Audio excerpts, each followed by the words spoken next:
Just before 2 o'clock, the Egyptians put their part of the plan into action.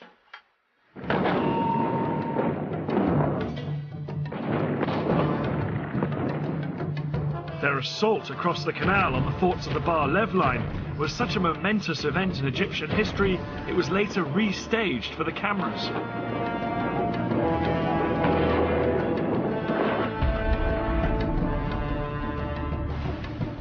Thousands of Egypt's best-trained commandos crossed the Suez Canal in rubber dinghies. They landed on the east bank in the gaps between the forts of the Bar-Lev line. The Egyptian commandos then scrambled up the high sand ramparts. They attached rope ladders to make it easier for the soldiers following on behind them. Behind this first wave were 100,000 Egyptian infantry and more than 1,000 tanks waiting to cross the canal. But the biggest obstacle to them were the giant sand ramparts on the Israeli side. These were as much as 60 feet in height. It was impossible for the Egyptian tanks and heavy artillery to climb up and over them. The Egyptians experimented with using dynamite to blow holes in them, but this was found to take far too long. But then one junior engineer officer had a flash of genius. He suggested using high-pressure hoses to blast the ramparts with water from the canal.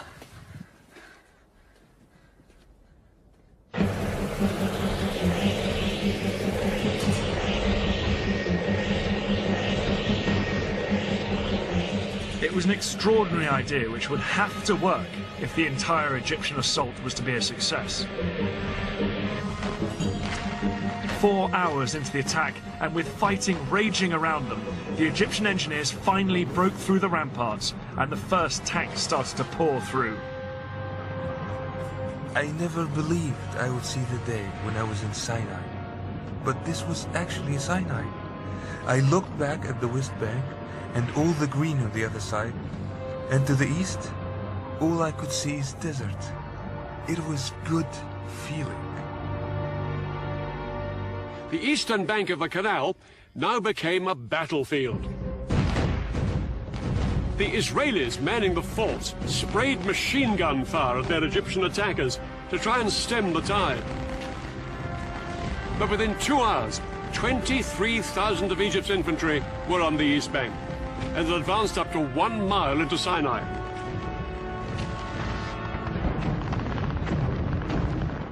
The fort was surrounded by Egyptian forces and was under constant fire. We made repeated calls for help. We fired from time to time and reported back what we saw. But mainly, we tried to keep up our morale. But the Israelis were sure that their air force would come to the rescue. The first Israeli jets were sent in at 4 p.m., flying low over the desert. But as they approached the canal, they found themselves under attack from the ground. The Egyptian SAM missiles and anti-aircraft guns caused havoc. As Israeli planes were shot down that afternoon, it soon became clear that Egypt's elaborate air defense umbrella was working.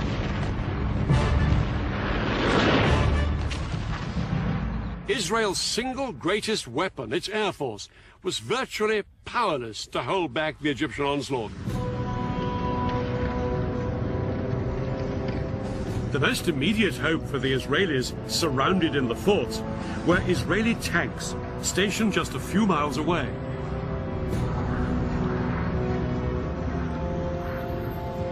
The Israeli tanks raced towards the canal. They thought they'd throw the Egyptians back as easily as they had done in 1967. But as they got closer, they found themselves coming under attack from a weapon they'd never faced before. The Saga missile. This Soviet-made weapon was specifically designed to punch through the thick metal armor of tanks. Yet it was small enough to be carried onto the battlefield in a backpack. Unlike bigger anti-tank guns, the Saga could be set up in moments. This lightweight piece of kit was made all the more lethal because the missile could be steered onto its target. 1973, the saga was turning the Sinai into a tank graveyard. The tanks, which were the pride of Israel's army, were being destroyed by Egyptian infantrymen. Israel had begun the war with around 300 tanks in Sinai. By the end of the first 36 hours, they'd lost approximately half of this number. Things were critical for the Israeli soldiers in Sinai.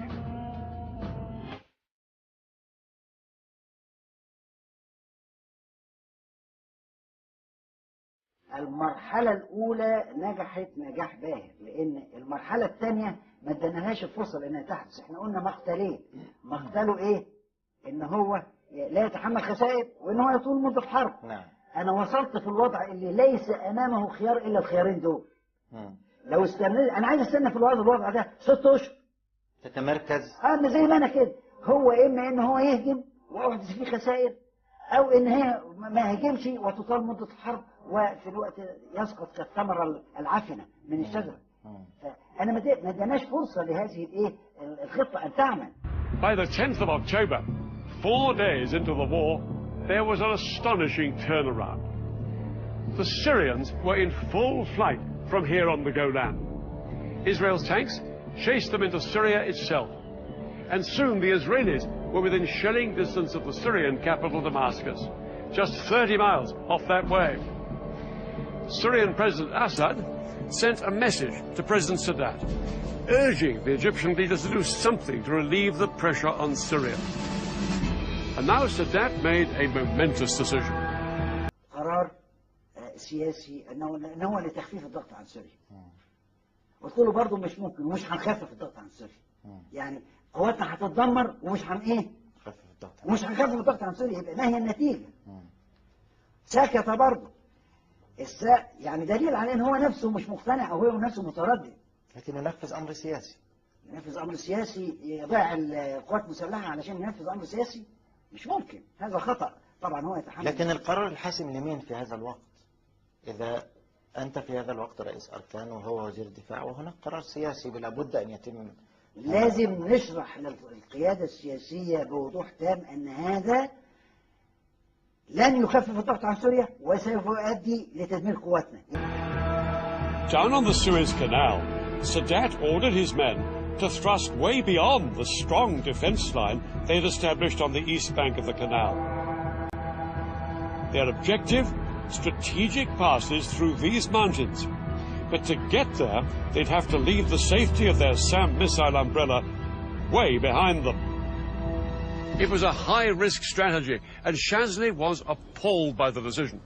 يوم 12 ويقول لي ايه؟ عايزين نطور الهجوم للمضايق. ده طلب رئيس السادات. لا ده طلب احمد اسماعيل. طلب احمد اسماعيل يوم 12 صباح. قلت له مش ممكن عشان كيت وكيت وكيت وكيت. قوم يوم 12 الساعة 6، قعدنا من الساعة 6 مساء لمنتصف الليل واحنا بنتكلم برضه مع احمد اسماعيل وبندور في دايرة مغلقة، وهو ده قرار سياسي واجب التنفيذ. هنا يبان بقى ليه السادات نقى احمد اسماعيل قائد عام وزير حربية. جابوا من المعاش عشان يعملوا وزير حربية، فكان ولاؤه المطلق لمين؟ للسادات. ما بيفكرش اكتر من ان هو يرضي السادات، وبيرجو بيحط نفسه في موضع المتلقي للأوامر وليس أن يكون مصدر الأوامر. فهنا المأساة، هنا المأساة. قرار سياسي أنا شلت إيدي من العملية لدرجة أن الخطة بتاعت التطوير الهجوم هي مختلفة عن الخطة اللي هي كانت موجودة في المرسومة. اوضع أنت الخطة. طلعت الخطة لقادة الجيوش. بمجرد ما وصلت اتصل بيا قائد الجيش الثاني وقائد الجيش الثالث بيعترضوا على عدم إمكانيتهم تنفيذ هذه الخطة. يعني الفريق عبد المنعم موسى والفريق سعد مأمون اعترضوا على الخطة. طبعا يعني أصبحت منفذ، لأن أنا لا أريد أن أتحمل مسؤولية هذه الكارثة اللي هتحصل. يعني فكر استراتيجي ثابت مبني على أصول ومبني على حقائق، مش مبني على انتهازية. عشان كيت وكيت وكيت. حتى النصر اللي حققته ولم تكن تتوقع هذا النجاح الباهر لم يجعلك تغير من هذه الاستراتيجية. أغير إزاي؟ أنا نجحت لأن أنا عارف حدود قوتي وبشتغل في حدود قوتي. إنما عندما أخرج خارج المظلة بتاعت الدفاع الجوي خلاص كشفت نفسي للعدو. طب ما هو أقوى مني، هو هيدمرني، هو اللي هيدمرني، بديله فرصة إنه يدمرني. أنت الآن على خلاف مع القائد العام ومع ذلك أصدر إليك أمر بتطوير الهجوم. قمت بتطوير الهجوم ابتداء من 13 أكتوبر فحدث. هو المسؤول الأول، هو المسؤول الأول عن تنفيذ هذا. يعني أنت تبرئ ساحتك من المسؤولية إطلاقا. طبعا وكذلك تبرئ ساحة القادة التابعين لك. طبعا المسؤولية محصورة في اثنين لا ثالث لهما، السادات وأحمد إسماعيل. But Sadat was immovable. What followed will be one of the biggest tank battles in history.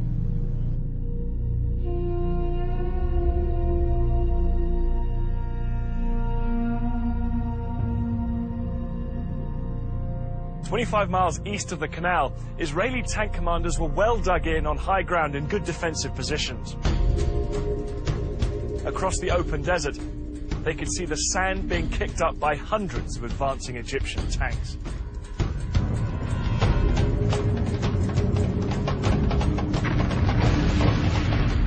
The Egyptians were totally exposed to withering Israeli fire.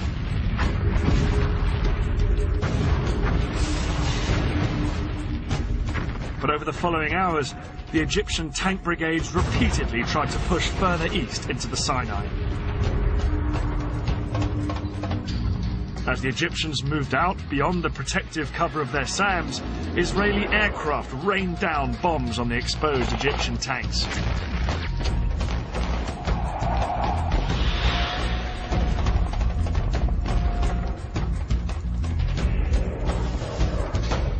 The Israelis' skillful use of their tank guns meant that they pulverized the Egyptians exposed down on the open ground.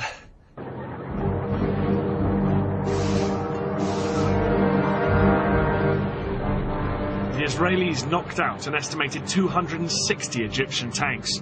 They lost only 20 of their... الهجوم أولا بيتم بواسطة 400 دبابة. شوف الفساد في الخطة. قواتنا الضاربة 400 دبابة والعدو عنده 900 دبابة وهو لديه التفوق الجوي وأنا ما عنديش تفوق جوي وما عنديش دفاع جوي. كيف يمكن أن خطة زي دي تنجح؟ كيف يمكن خطة زي دي؟ فخسرنا في هذا اليوم 250 دبابة من 400 250 دبابة وانتقلت المبادرة في إيد العدو. طيب بعد ما حصل هذا وارتدت القوات بتاعتنا إلى إيه؟ إلى رؤوس الكباري اللي هي شرق القناة، يعني داخل المظلة بتاعت 10-12 كيلو. هل احنا خففنا الضغط عن سوريا؟ ابدا. تخفف الضغط عن سوريا ايه؟ هو عنده قوات قدام الجبهة المصرية وقدام الجبهة السورية كافية لانه حاطط قدامنا 8 ألوية. فهل انا هضغط على 8 ألوية بوسط 4 ألوية؟ We fought hard. It was a successful tackle. And what made it possible was the fighting spirit of our soldiers. This battle was a turning point in the war. Now the war started to swing in Israel's favor. By October the 15th, the Americans had responded to Prime Minister Meir's request for resupplies. For days, American planes arrived in Israel with huge numbers of tanks, shells, and new planes. Israel was in a much stronger position.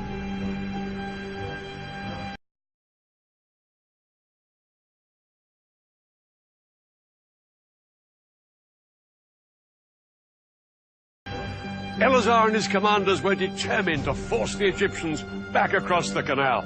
They now planned an exceedingly ambitious and risky operation, and a man who would play a key part in it was General Ariel Sharon. Sharon would later become Israel's Prime Minister, but in 1973 he was one of the country's most dynamic generals and immensely charismatic. He just left the army that summer, but when war broke out, he was recalled. His detailed knowledge of the Sinai, where he'd fought during the Six-Day War, would prove invaluable in framing Israel's audacious new plan. The Egyptians on the east bank of the canal were split into two armies, one in the north and one in the south. 100,000 men and about 1,000 tanks, well dug in and well defended by minefields. They looked impregnable. معنى ذلك أنكم كعسكريين قمتم بتطوير الهجوم وأنتم لستم على قناعة لا بالخطة ولا بنجاحها. صحيح تماما كده.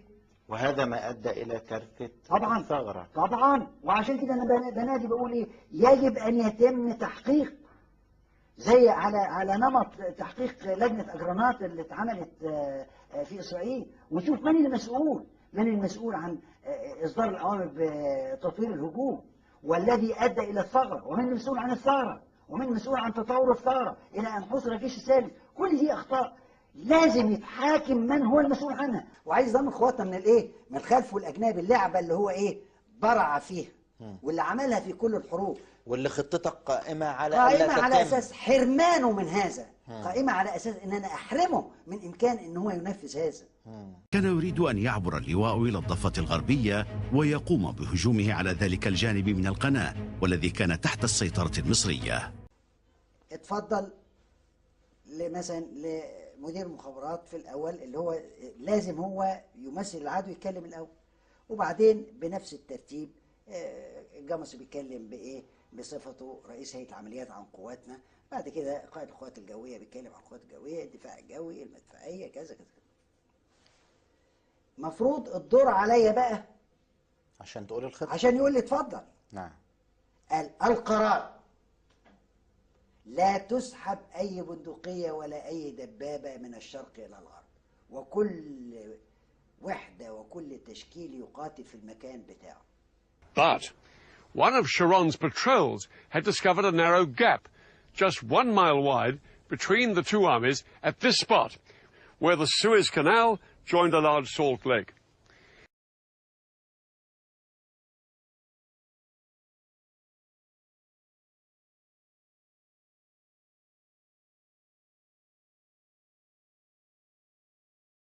Sharon was ordered to push through here with his tanks, widen the gap, and secure a corridor through to the canal.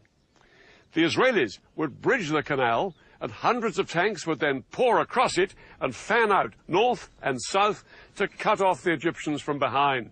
The Egyptians' positions on the eastern canal bank would then be untenable.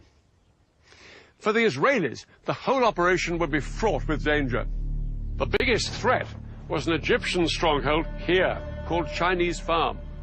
It was just north of the planned Israeli corridor. Sharon had to neutralize the Egyptians at Chinese Farm if the Israeli plan was to succeed. But what the Israelis didn't know was just how big the Egyptian presence was at Chinese Farm. Large numbers of Egyptian tanks and infantry were gathered there. Unaware of how outnumbered they were, at dusk on October the 15th, the Israeli assault force moved in. The Egyptians were spread out like a horseshoe. They could shoot at us from 3 sides. It was a carpet of fire, the bullets were everywhere. I thought from here, we are not going to get out alive. This is our death place. Decided to cross the canal before waiting for the Battle of Chinese Farm to be won. At midnight, he sent 750 paratroopers to sneak across and establish the vital toehold on the west bank. His men had been totally unopposed. But to turn this into a major breakthrough, the Israelis would need to get thousands more men and tanks across the canal. In fact, the Israelis had built a mobile bridge a year before the war for just this purpose. The bridge was 180 meters long, weighed 400 tons, and took 3 days to put together. Once assembled, it was towed on metal rollers through the desert by 12 tanks along the only road down to the canal. But there was a problem. Because of the fighting still raging at Chinese Farm, the road to the canal was blocked by a huge traffic jam. By daybreak, the bridge had only travelled 2 miles. There were another 13 to go. Sharon needed to get tanks across the canal to reinforce his troops who'd crossed earlier. Without the bridge in place, he had to float 50 tanks across on inflatable rafts. The sudden appearance of Israeli tanks on the west bank of the canal was a huge surprise for the Egyptians. في مصيبة هنا حصلت برضو ما وعينهاش. احنا طايرين في طلعة وكان معايا اللواء كسيبة. دخلنا احنا طايرين حماية مع طيارات كانت داخلة تضرب طيارات سخوي، واحنا راجعين كنا راجعين على المغربية كده. الفول عندنا او الوقود عندنا نقص. فقال لك انزل في فايد. فايد ده كان مطار مصري. وما كانش مستعمل في 73 عشان كان قريب من مدى المدفعيه. فقال لك انزل في فايد، واحنا نازلين في فايد ده بناخد مسافات الهبوط ونازلين، فانا نازل اول واحد كده لقيت طياره سي 130 اسرائيليه بالحجم الطبيعي عليها نجمه اسرائيل. يا نهار ابيض، في المطار طياره نقل دي. ايوه مطار. ده احتلوه. كان فيها المره جولدا مائير اللي هي كانت نازله رايحه السويس عشان تتصور هناك وتبعت للسادات بعد خطاب يوم 14. انا واقف قلت له ها هنا نحن. Soldiers manning the SAM batteries reported that groups of several tanks would show up in the distance, open fire at them, and then disappear.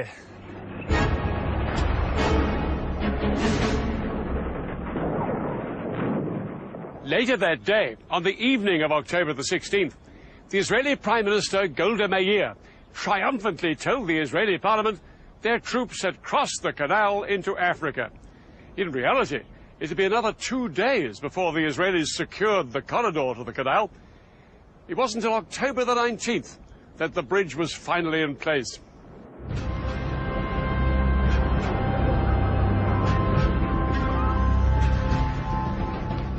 As Israeli tanks surged across the bridge, they came under heavy bombardment from Egyptian artillery and aircraft. But the tanks pushed on to their first objectives on the West Bank, Egypt's SAM missile sites. Once these missiles were destroyed, Israeli warplanes swept into the attack in support of the tanks fanning out north and south on the west bank of the canal. Egypt's Third Army, here on the east bank, was soon in danger of being surrounded. Shazdly urged that some units should be pulled back here to the west bank to fight the Israelis. المفروض ان هو يتكلم عن خطه، هو رئيس الاركان. ما حضرتك سعادتك ما تكلمتش يبقى ما فيش خطه. ما بالعكس، افرض ان انا قال لي اتكلمت هقول ايه؟ يسحب 4 ألوية مدرعة من الشرق إلى الغرب. الألوية المدرعة التي تسحب من الجيش الثاني هي اللواء رقم كذا ورقم كذا ورقم كذا، ويتم الانسحاب ليلة كذا، ويسحب اللواء المدرع الفلاني من الجيش تفصيل بقى شوية يعني. ويتم الانسحاب كذا، ويتمركز في المنطقة الفلانية. لكن اللي هينسحبوا دول مش إسرائيل هتاخد المواقع اللي هم فيها؟ لا، دول كلهم في النسق الثاني. الكلام ليس في النسق الأول. هنا الكلام يعني ما هماش متصلين بالعدو، مش متصلين في عندنا أنساب. النسق الأول اللي هي الكتائب المشاة متصلة بالعدو، ودول ورا ما فيش اتصال، أي اتصال بين العدو يعني. طب هم أيضا هيسببوا إن القوات النسق الأول هتبقى مكشوفة ظهرها إطلاقا إطلاقا إطلاقا. هقول لك أفسر لك كويس المناقشة دي، يا ريت المناقشة دي كانت تبقى إيه مفتوحة للناس كلها، لأن العدو عنده 8 ألوية مدرعة قدام الجبهة بتاعتنا، الجبهة المصرية. لما يدخل 5 يبقى عنده كام؟ في الشرق 3. نعم. عندي في الشرق حاليا يوم 20 زي انت بتتكلم 5 فرق مشاة زائد 5 ألوية مدرعة. أنا سحبت منهم 4 بس وسبت لواء مدرع لأنه كان على اتصال بالعدو شوية يعني نستطيع أن نقول إن بعد سحب ال4 ألوية اللي تطلب سحبها، ال5 ألوية الأربعة اللي تطلب سحبها، ستكون القوى العسكرية المصرية متكافئة مع القوى الإسرائيلية متفوقة، مش متكافئة، مش متكافئة، متفوقة. President Sadat replied abruptly, "No retreat." بفكر فيا مش عايز يسمع الايه؟ ماذا قال؟ ماذا قال لك؟ ها؟ ماذا قال؟ له كلام كتير وقعد يزعق ويعمل ومش عارف ايه، وما تجيبش سيره الانسحاب ده اطلاقا يا سياده الرئيس. ده مش انسحاب، ده اسمها مناوره بالقوات. ما فيش مناوره بالقوات ولا فيش انسحاب وما فيش عسكري ينسحب. انا ادي لك المحاكمه اذا جبت سيره الانسحاب دي. في هذا الوقت بيبقى يجي لك الشريط بتاع الاستقالة ده بقى، جالي في دماغي شريط، ايه هيودي البلد في داهية، انا اقدم استقالة، ده في نفسي بقى، في نفسي الله. طب وبعدين ده انا احضر عصر الانتصار والفرحة، وبعدين في اول ازمة اسيبهم وامشي؟ مش ممكن. He believed that reducing forces on the East Bank would risk losing everything they'd fought for. But Sadat was ready for a ceasefire.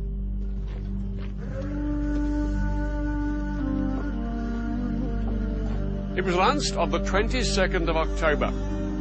The Israelis agreed to the ceasefire as well, but in reality ignored it and pushed on south to secure more land west of the canal.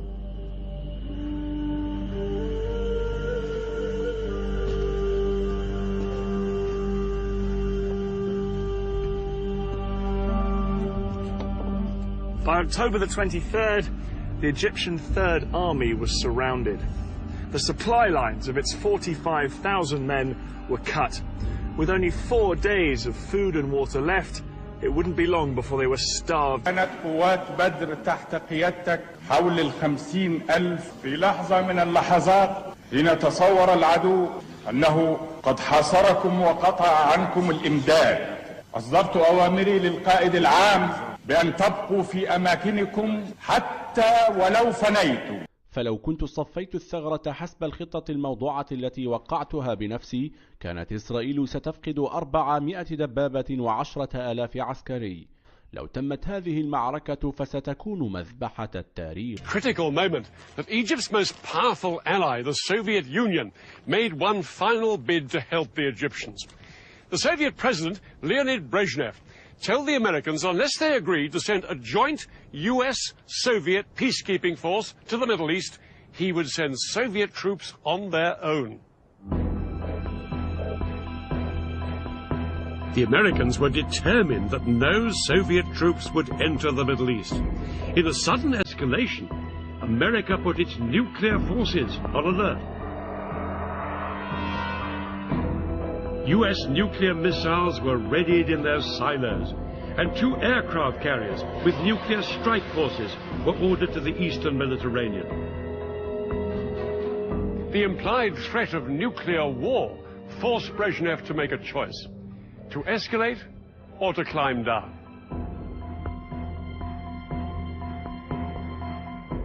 Brezhnev decided to climb down, and no Soviet troops went to the Middle East. But the flurry of international pressure had made its mark.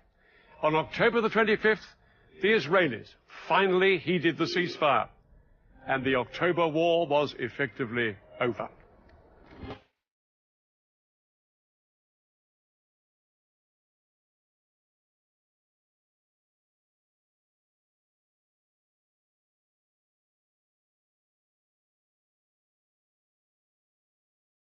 في مركز العمليات اضطر الشاذلي إلى الانتظار أمام باب أغلق دونه، إلى أن قرر السادات إرسال لواء إلى منبع الثغرة في الشرق.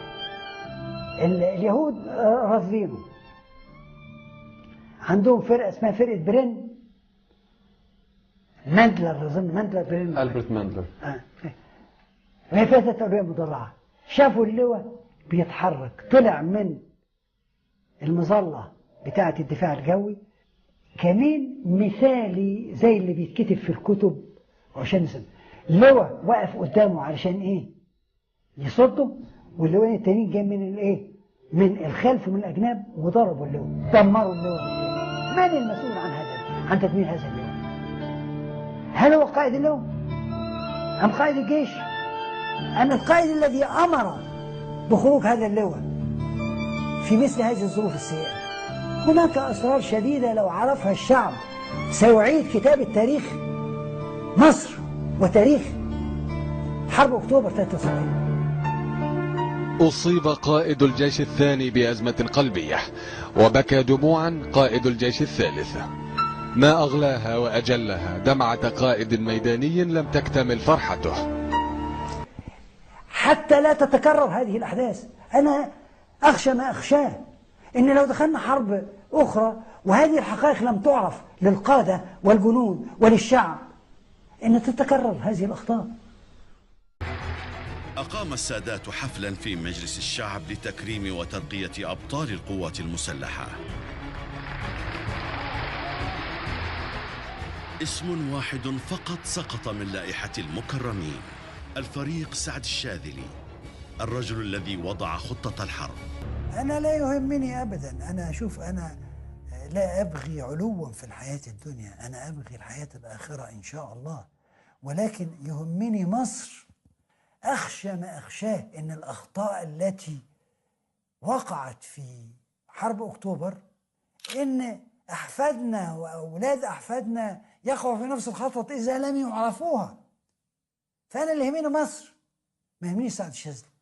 أنا أجري عند الله إن شاء الله.